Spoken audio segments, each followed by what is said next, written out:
প্রায় ৫-৬ দিন আগে হুট করে একদিন রাতের বেলা অফিস থেকে বাসায় ফেরার পরে আমার আর আমার হাজব্যান্ডের মধ্যে তুমুল ঝগড়া।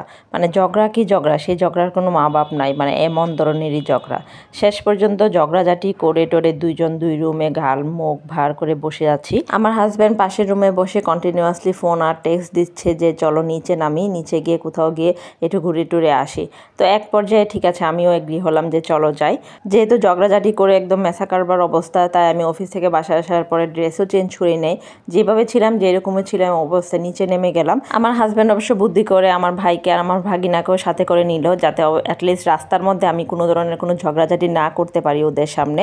তো যাই হোক, রাত 1টা বাজে বাসায় সবাই মিলে একটা গন্তব্যহীন উদ্দেশ্যে বের হয়ে গেলাম। আর এই যে আমি আমার এই যে ঝগড়াঝাটি করে একদম মুখ টুক কিন্তু একদম ভার হয়েছিল আমার, দেখে অবশ্য এখন মনে হচ্ছে না এরকম, বাট কিন্তু আমার তখন কিন্তু প্রচণ্ড রাগ, প্রচণ্ড মাথায় খিটমিট করছিল।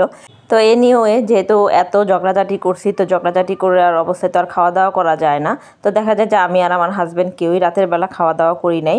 তো ভাবলাম যে আচ্ছা ঠিক আছে, আমরা তো মিরপুর ভারতে আমাদের একটা কমন একটা রেস্টুরেন্ট আছে, আবেশ রেস্টুরেন্ট, একদম পল্লবীর কাছে। তো আমার হাজব্যান্ডের উদ্দেশ্য দেখে আমি ভাবলাম যে ও নিশ্চয় ওখানেই যাচ্ছে। তো ওখানেই আমরা গিয়েছিলাম। তো আনফর্চুনেটলি ওদেরটা ওই যে 24 আওয়ার্সই খোলা থাকে, বাট সেদিন কি একটা কারণে যেন ওদেরটা সেদিন ক্লোজ ছিল। তো দেন আমরা আবার ব্যাক করি, কিন্তু কি খাবো, বাসায় ওরকম খাবার দাবার কিছুই ছিল না। রাত বাজে 1টা-2টা, আমি কি বাসায় গিয়ে কি আবার রান্নাবান্না করব? তো যেতে যেতে ঠিক মিরপুর স্টেডিয়ামের কাছে যখন আসলাম, তখন দেখলাম যে এরকম ওখানে অনেকগুলো ফুড কার্ট নিয়ে বসে আছে। আর তাদের মধ্যে একদম ফার্স্টে যে দোকানটা ছিল ওইটা একটু রেস্টুরেন্ট স্টাইলে সুন্দর করে লাইটিং টাইটিং করে ওরা সেট আপ নিয়ে বসে আছে। তো আমরা ওখানে যাওয়ার পরে দেখি যে একদম ধোয়া ওঠা খিচুড়ি, মানে একদম রান্না করে ওরা জাস্ট রিফিল করছে। তো এখানে সাথে ছিল চুই জাল, তারপর হচ্ছে গরুর কালাবোনা, হান্ডি বিফ, মানে সব কিছুই মোটামুটি ছিল। তো আমার কাছে খাবারগুলো দেখে কিন্তু মোটামুটি ফ্রেশই মনে হচ্ছিল। আর এই যে দেখেন খিচুড়িটা কেবলই কিন্তু রিফিল করছে। তো এখানে কিন্তু শুধুমাত্র যে আমরা গিয়েছি রাতের বেলা তা কিন্তু না, আরও অনেক মানুষজন ছিল। আর এখানে এই যে হাঁসের মাংস 200 টাকা, গরুর কালাবোনা 200 টাকা, বট বোনা 150 টাকা, তারপর খাসির চুই জাল, মুরগির জাল ফ্রাই 100 টাকা, গরুর চুই জাল খিচুড়ি পোলাও ভাত 160 টাকা, মানে এরকম সুন্দর করে ওরা সব কিছু প্যাকেজ আকারে সেল করছিল।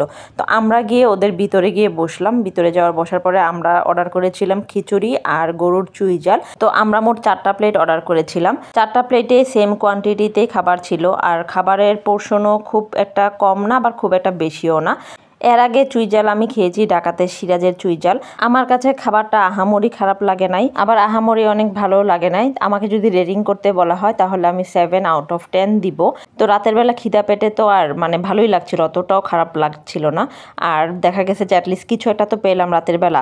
এটা হচ্ছে সালমান বিরিয়ানি চুই জাল। এটা ঠিক মিরপুর স্টেডিয়ামের যে বট গাছগুলো আছে ওইটার পাশেই একদম ফার্স্টে যে দোকানটা। আমি অনেক বড় বড় ফুড ব্লগারদের দেখেছি যে তারা এই মিরপুর ভারতে এই ফুড গুলোর কাছে এসে সুন্দর সুন্দর ব্লগ বানাতে, বাট আমি নিজে কখনো এক্সপিরিয়েন্স করি নাই। বাট আজকে আনফর্চুনেটলি আমার এখানে খাবার খাওয়া হলো।